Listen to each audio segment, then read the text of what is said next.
అదే RTV app వార్తల్ని క్షణాల్లో చదివే అవకాశం ఉంటుంది. ఒక న్యూస్ పేపర్, ఒక టెలివిజన్ ఛానల్ మీ చేతుల్లో ఎప్పుడూ ఉంటాయి. ముఖ్యమంత్రి రేవంత్ రెడ్డి, నీకు కనీసం జ్ఞానం ఉందా? కొమరం భీం ప్రాజెక్టు పరిస్థితి ఏంటి? రైతులకు మీరు ఇచ్చిన బోనస్ ఎప్పుడు ఇస్తారు అని నేరుగా ఆసిఫాబాద్ ఆదివాసీ ఎమ్మెల్యే కోవా లక్ష్మి ప్రశ్నిస్తుంది. ఈరోజు ఆ రైతు నిరసన దీక్షలో పాల్గొంది. మనతో పాటు ఎమ్మెల్యే కోవా లక్ష్మి ఉంది, మాట్లాడిద్దాం. మేడం, ఏంటి నేరుగా ముఖ్యమంత్రి కనీసం జ్ఞానం ఉందా?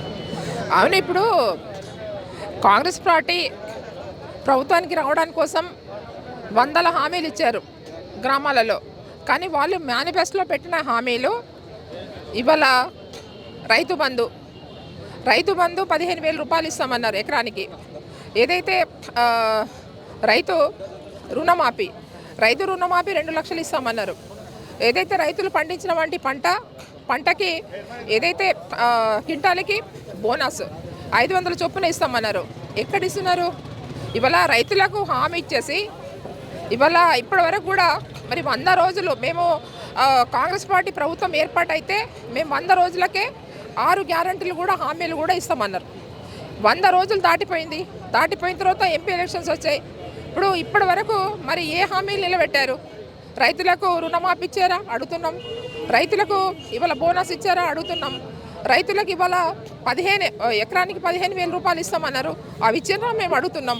ఇవాళ వాళ్ళు చెప్పినా మేమేదో కలిపి మేము చెప్పట్లేదు. ఏదైతే వాళ్ళు మేనిఫెస్టోలో చెప్పినాయి మేము అడుగుతున్నాం. ఇవాళ ఏవైతే 6 గ్యారంటీలు ఉన్నాయి. ఇవాళ మహిళలకు 2,500 రూపాయలు ప్రతి మహిళకు గృహిణికి ఇస్తామన్నారు. అవి ఇస్తున్నారని అడుగుతున్నాం. మరి ఎవరైతే గ్యాస్ సిలిండర్ 500 ఇస్తేనే ఇస్తామన్నారు. 1,000 రూపాయలు కట్టాలి. ఏదైతే సబ్సిడీ వస్తుందో అది ఈయన ఇచ్చేది ఏమున్నది? గతంలో మన కేంద్ర ప్రభుత్వం నుంచి అదే దీపం పథకం నడుస్తుంది. ఈయన కొత్తగా ఏమి ఇచ్చింది ఉంది? మేము అడుగుతున్నాం. ఇవాళ 500 ఇస్తామని చెప్పినారు గ్యాస్ సిలిండర్ కూడా. అది ఎక్కడ ఉంది చెప్పండి? ఏవైతే ఇల్లు ఏదైతే పల్లెలలో ఫస్ట్ కాంగ్రెస్ ప్రభుత్వం ఏర్పడిన తర్వాత అధికారులకు చెప్పేసి మరి ప్రజాపాలనని తీసుకొచ్చారు. ప్రజాపాలన తీసుకొని దరఖాస్తులు తీసుకొని మరి ఇప్పటి వరకు ఆ దరఖాస్తులు ఏమైనాయి మేము అడుగుతున్నాం. 100 రోజులు పూర్తిగా అయింది కాబట్టి మేము ప్రతిపక్షంగా అడుగుతున్నాం. ఇవాళ ఎండాకాలం ఉంది, తాగునీరు లేదు, సాగునీరు లేదు. ఇవాళ చాలా ఇబ్బంది పడుతున్నారు ప్రజలందరూ కూడా. ఇవాళ 3 నెలలకే మరి వ్యతిరేకంగా వస్తుంది అంటే కాంగ్రెస్ పార్టీకి ప్రజలందరూ కూడా ఏమంటున్నారు అనేది మీరు మీడియా మిత్రులు, ఇవాళ ప్రెస్ మిత్రులు మీరు గ్రామాలపై పోయి అడగండి. మేము చెప్పడం అని కాదు, మేము ఏదో ప్రతిపక్షంగా ఉండి మేము చెప్తున్నామని కాదు. ఈరోజు గ్రామాలలో పోతే తెలుస్తుంది. ఈరోజు చాలా సంతోషంగా ఉన్నారు. గత ప్రభుత్వంలో ఆ రోజు ఎవరైతే రైతులు ఆనందంగా ఉండాలి, రైతులు ఆత్మహత్యలు చేసుకోవద్దు అని గత ప్రభుత్వంలో మన ముఖ్యమంత్రి గారు తెలంగాణ రాష్ట్రం ప్రభుత్వం ఏర్పడిన తర్వాత ఆ రోజు రైతుల గురించి రైతులకు రైతు బంధు ఇవ్వాలి, రైతు రుణమాఫీ ఇవ్వాలి. ఆ రోజు 1,00,000 రూపాయలు ఇచ్చారు, రుణమాఫీ అవుతుంది. తర్వాత ఏదైతే వాళ్ళకు రైతులకు ఎవరైతే చనిపోయిన వాళ్ళకు కూడా ప్రతి ఒక్కరు కూడా మరి రైతు బీమా చేశారు. ఎవరైతే చనిపోయిన వాళ్ళు కూడా పాపం వాళ్ళ కుటుంబానికి కూడా మరి 5 లక్షల రూపాయలు కూడా మేము ఇవ్వడం జరిగింది. కాబట్టి ఈరోజు మేము అడుగుతున్నాం, మరి అవన్నీ కూడా మీరు హామీలు ఇచ్చారు, ప్రజలకు ఎందుకు చేయట్లేదని మేము అడుగుతున్నాం. ఈరోజు ఏదైతే రేవంత్ రెడ్డి గారు మేము అడుగుతున్నాం, ఇవాళ బీఆర్ఎస్ నాయకులు వెనుక తిరగడం కాదు, మేము గేట్లు ఓపెన్ చేసినామని కాదు. ఇవాళ ఏ గేట్లు ఓపెన్ చేయాలి? మీరు నీళ్ళు ఇవ్వడానికి గేట్లు ఓపెన్ చేయండి. ఏవైతే ప్రాజెక్టులు ఉన్నాయో ఆ ప్రాజెక్టులను మీరు రిపేర్ చేయండి. ఇవాళ కొమరం భీం ప్రాజెక్టు ఉందో అది మీరు రిపేర్ చేసేసి మళ్ళీ నెక్స్ట్ వచ్చే వర్షాకాలంలో మళ్ళీ నెక్స్ట్ మీరు ఏదైతే మన బట్టివాక్ ప్రాజెక్ట్ కావచ్చు, ఇటు కొమరం భీం ప్రాజెక్ట్ కావచ్చు, కెనాల్స్ కట్టడానికి కూడా డబ్బులు ఇవ్వండి మేము అడుగుతున్నాం. ఇవాళ రైతులకు మంచిగా చేయండి, రైతులు మిమ్మల్ని మంచిగా మెచ్చుకుంటారు. కానీ ఈరోజు మేము గేట్లు ఓపెన్ చేసినాము. ఎవరికి ఓపెన్ చేసినామండి? మీరు ఎవరికి ఓపెన్ చేస్తారు? ఇవాళ ఎవరైతే దొంగలు వచ్చారో ఆ దొంగలు మేము పార్టీకి వచ్చారు మళ్ళా. కానీ ఎవరైనా నిస్వార్థంగా పనిచేసే వాళ్ళు, పార్టీకి కట్టుబడి ఉండేవాళ్ళు అందరూ కూడా ఉన్నారు. కాబట్టి మీ పార్టీ నుంచి వచ్చిన వాళ్ళే, ఆ రోజు కాంగ్రెస్ పార్టీ నుంచి వచ్చిన వాళ్ళే ఇవాళ దానేని నాగేందర్ కావచ్చు, కేశవరావు కావచ్చు, వీళ్ళు అటువంటి వాళ్ళు వచ్చిర్రు దొంగలు. కానీ మళ్ళీ మా దగ్గరకు వచ్చి 10 సంవత్సరాలుగా పదవులు అనుభవించి మళ్ళీ మీ దగ్గరికి మళ్ళీ రిటర్న్ వచ్చిర్రు. కాబట్టి అటువంటి దొంగల గురించి కానీ ఎవరు కూడా మాట్లాడారు. ఇవాళ నిస్వార్థంగా నీతి నిజాయితీగా ఇవాళ పార్టీకి కట్టుబడిన ఉన్న వాళ్ళు బరబ్బర్ బీఆర్ఎస్ పార్టీకి ఉంటారు. కాంగ్రెస్ పార్టీ గేట్లు ఓపెన్ చేసింది. ఆ గేట్ల ఓపెన్లో ప్రధానంగా ఆసిఫాబాద్ ఎమ్మెల్యే కోవ లక్ష్మి కూడా కాంగ్రెస్ పార్టీలో చేరబోతుందని ప్రచారం జరుగుతుంది. ఏంది ఎంతవరకు? అది తప్పు. మేము ఏం చెప్తున్నామంటే ఛానల్ వాళ్ళకు కూడా మీడియా వాళ్ళకు కూడా మేము చెప్తున్నాము, మేము చెప్పామా ఆ మీడియా ఛానల్ వాళ్ళకు ఇవాళ తప్పుడు ప్రచారం ఎందుకు చేస్తున్నారంటే మేము పోవట్లేదు కాబట్టి తప్పుడు ప్రచారం ప్రజల్లో వెళ్ళాలి అనే మాత్రమే ఉద్దేశంతో చేస్తున్నారు తప్ప కానీ ఏ రోజు కూడా మేము కాంగ్రెస్ పార్టీకి వెళ్తామని అనుకోలేదు. మా ఫాదర్ మేము రక్తం కాంగ్రెస్ రక్తంలో పుట్టిన వాళ్ళం మేము. నేను కాంగ్రెస్ వ్యాధి బిడ్డని అయినా నేను గతంలో తెలుగుదేశం పార్టీలో ఉన్నాను. మా నాన్నగారు కోట్నక్క భీమరావు 2 సార్లుగా మంత్రిగా ఉన్నారు, 5 సార్లుగా ఎమ్మెల్యేగా ఉన్నారు. కానీ ఆ రోజు నేను తెలుగుదేశం పార్టీలో ఉన్నాను. ఈ రోజు నేను బీఆర్ఎస్ పార్టీలో నేను దాదాపు 2010 నుంచి ఇప్పటి వరకు నేను కొనసాగుతున్నాను. కాబట్టి నేను ఎప్పుడు కూడా నేను తప్పు నిస్వార్థంగా నన్ను బీఆర్ఎస్ పార్టీ నుంచి నా ప్రజలు ఇక్కడ గెలిపించారు. నన్ను నమ్మి ముఖ్యమంత్రి గారు నాకు టికెట్ ఇచ్చారు. కాబట్టి ఈరోజు ఇప్పటి వరకు కూడా నాకు 3 సార్లు కూడా నాకు ఎమ్మెల్యే టికెట్ ఇక్కడ ఇవ్వడం, తర్వాత నాకు జిల్లా పరిషత్ చైర్మన్ కూడా ఇవ్వడం, ఇవన్నీ కూడా మేము మర్చిపోయి నీతి నిజాయితీకి మేము కట్టుబడి ఉంటాం. ఖచ్చితంగా అటువంటి ఎవరైతే ఛానల్స్ వాళ్ళు ఉన్నారో వారికి తగిన బుద్ధి చెప్తాం. ఎందుకంటే తప్పుడు ప్రచారం చేయొద్దు. తప్పుడు ప్రచారం చేస్తే వాళ్ళు ఎవరైతే తప్పుడు ప్రచారం చేసిన వాళ్ళు ఆ ఛానల్ వాళ్ళు ఎవరైతే ఉన్నారో వాళ్ళ మీద ఖచ్చితంగా మేము కేసేస్తాం. ఎందుకంటే ఇవాళ ఒక ఆదివాసీ బిడ్డగా ఇవాళ మమ్మల్ని ఇవాళ తప్పుడు ప్రచారం చేయడం ఎంతవరకు కరెక్టు? ఈరోజు మేము అడుగుతున్నాం, మమ్మల్ని అడిగారు ఆ ఛానల్ వాళ్ళు ఎట్లా ఇస్తారు, ఆ ఫోటో ఎట్లా ఇస్తారు? ఇవాళ కోవలక్ష్మి కూడా మరి కాంగ్రెస్ పార్టీలో పోతాన్ని ఎట్లా ప్రచారం చేస్తారు? అందుకోసం వాళ్ళ మీద కూడా మేము ఖచ్చితంగా మేము వాళ్ళని కూడా ఏ విధంగా చర్య తీసుకోవాలో ఆ విధంగా మేము చర్య తీసుకుంటాం. మేము అటువంటి పార్టీలో చేంజ్ అవుతారు అనేది మేము ఎప్పుడు చెప్పాం కదా. ఈ దానం నాగేందర్ వాళ్ళు కానీ కేశవరావు వాళ్ళు అటువంటి వాళ్ళకు ఇప్పుడు పదవులు కావాలి. పదవులు ఉంటే వాళ్ళకు ఏది కూడా గుర్తురాదు. 10 సంవత్సరాలు వాళ్ళు కాంగ్రెస్ పార్టీలో మన బీఆర్ఎస్లో ఉన్నారు. అప్పుడు కాంగ్రెస్ పార్టీ గుర్తు రాలేదు. ఇప్పుడు కాంగ్రెస్ పార్టీ అధికారంలో వచ్చేటప్పుడే మళ్ళీ కేసీఆర్కు గుర్తొస్తుంది, దానంకు గుర్తొస్తుంది, ఇంకెవరికో చాలామందికి గుర్తొస్తుంది. మేము ఇవాళ చెప్తున్నాము ఏ పార్టీ కూడా మేము పోము. ఎందుకంటే మేము కాంగ్రెస్ పార్టీలో మా ఫాదర్ ఉన్నా కూడా మేము ఆ రోజే మేము తెలుగుదేశం పార్టీలో ఉన్నాం. మా సిస్టర్ సరస్వతి గారు ఆమె కాంగ్రెస్ పార్టీలో ఉండి ఆ కాంగ్రెస్ పార్టీ వాళ్ళు ఎట్లా మోసం చేసిరానే ఆమె కాంగ్రెస్ పార్టీని వదిలేసి ఈరోజు మా బీఆర్ఎస్ పార్టీకి వచ్చింది. ఖచ్చితంగా మేము బీఆర్ఎస్ పార్టీలో ఉంటాం, బీఆర్ఎస్ పార్టీలో కొనసాగుతాం. మేము కేసీఆర్ గారితోనే వెంట ఉంటాం. ప్రధానంగా ఒక విషయం చెప్పండి మేడం, ఆదివాసీ ప్రాంతంలో ఉద్యమాల్లో మీద కీలక పాత్ర. గతంలో టీఆర్ఎస్ ఏదైతే ఉద్యమం ఉందో ఆ ఉద్యమం తెలంగాణ రాష్ట్ర సిద్ధకర్తలు కూడా మీరు కీలక పాత్ర చెప్పండి. ఎందుకు ఈ ప్రచారం అంతా ఎందుకు జరుగుతుంది? మీ చుట్టూ కార్యకర్తలు ఏమన్నా ఈ రూమర్ ఇంకా ముందుకు తీసుకెళ్లే ప్రయత్నం జరుగుతుందని అంటున్నారు, ఏంటి అసలు? ఇవన్నీ రూమర్స్ అనేది మా కార్యకర్తలు కాదు, మా నాయకులు కాదు, ఎవరు కాదు, ప్రజలు కూడా కాదు.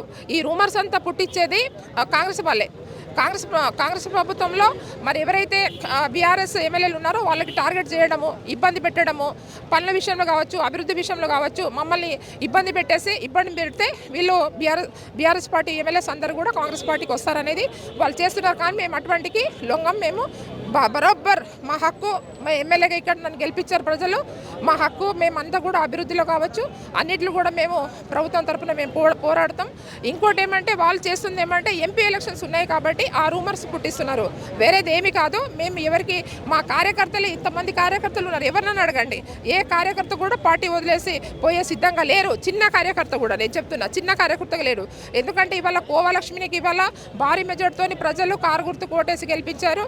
వాళ్ళు కూడా కాంగ్రెస్ మా కార్యకర్తలందరూ కూడా మరి కోవలక్ష్మికి నమ్మకంతో మా ఇంట ఉన్నారు. మా జడ్పీటీసీలు కావచ్చు, ఎంపీపీలు కావచ్చు, పార్టీ అధ్యక్షులు కావచ్చు, కార్యకర్తలు కావచ్చు, మా నాయకులందరూ కూడా ప్రతి ఒక్కరు కూడా ఇవాళ అరేనాస్లో కాకుండా మొన్న మేము ప్రెస్ మీట్లో కూడా చెప్పాం.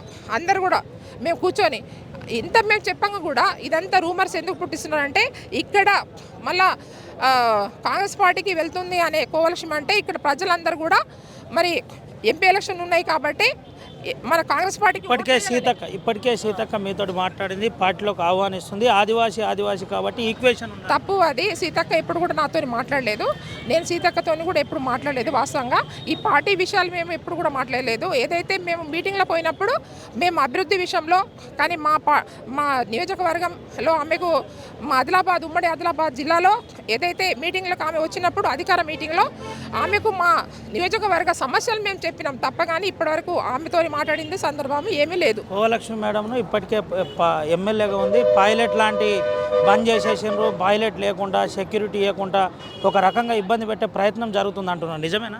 నిజమే కదా, ఇప్పుడు చూస్తున్నారు కదా, ఇవాళ మాకు మన ఏంటి ఎస్కాట్ లేదు, సెక్యూరిటీ కరెక్ట్ లేదు. నిన్న కూడా మేము కొన్ని పెళ్ళిళ్ళు ఉండే మారుమూల ప్రాంతాలలో, చీకటి అయింది, 9 అయింది, మేము వెళ్ళలేకపోయినాం. 2 గన్మెన్లు పట్టుకొని ఎట్లా పోతాం?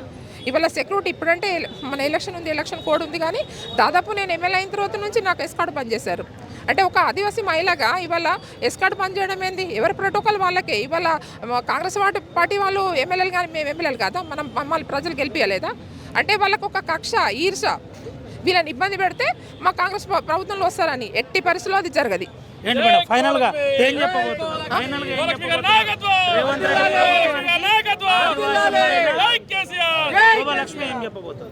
కోవలక్ష్మి ఏం చెప్పబోతుందంటే, మా ప్రజలందరూ కూడా నన్ను నమ్ముకొని, కేసీఆర్ సార్ నమ్ముకొని, ఈ నియోజకవర్గ ప్రజలందరూ కూడా అందరు కూడా దేవుళ్ళు, వాళ్ళు ఎవరికి ఓటేయాలి అనేది వాళ్ళందరికీ తెలుసు. కాబట్టి నన్ను భారీ మెజార్టీతోని, మరి 23,000 మెజార్టీతో నన్ను గెలిపించారు.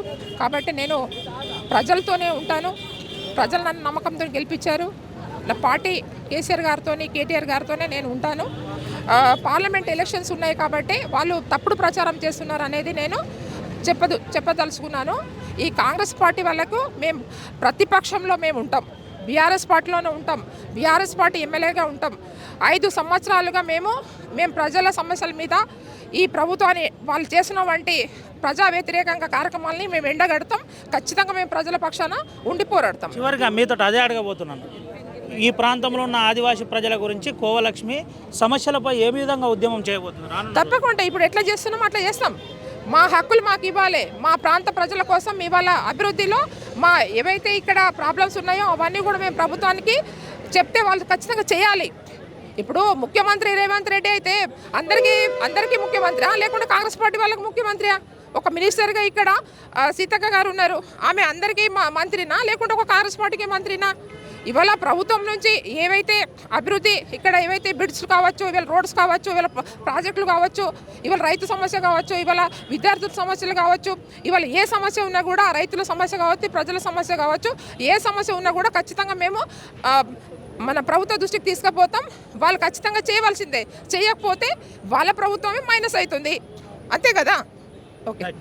ఇది పరిస్థితి. ప్రధానంగా నేను ఏ పార్టీలో పోను, కేసీఆర్ అడుగుజాడలో నడుస్తాను. ముందు నుండి కూడా ఉద్యమాల్లో నేను ఉన్న వ్యక్తిని కాబట్టి పూర్తి స్థాయిలో కేసీఆర్ తోటే ఉంటాను. సమస్యలపైన పోరాటం ఉండబోతుందని చెబుతున్న పరిస్థితి కనబడుతుంది. దాంతోపాటు ఆదివాసీ ప్రాంతంలో సమస్యలను పరిష్కరించాలి, గేట్లు ఎత్తడం కాదు, కొమరం భీం ప్రాజెక్టు గురించి ఆలోచించాలి, సాగునీరు ఇవ్వాలి, తాగునీరు ఇవ్వాలని చెబుతున్న పరిస్థితి కనబడుతుంది. ముఖ్యంగా కోవలక్ష్మి ఖచ్చితంగా బీఆర్ఎస్ పార్టీలోనే ఉంటుంది. మా డిఎన్ఏనే కాంగ్రెస్, కానీ మా తండ్రి 5 సార్లు ఎమ్మెల్యే చేశాడు, ఒకసారి మంత్రి చేశాడు.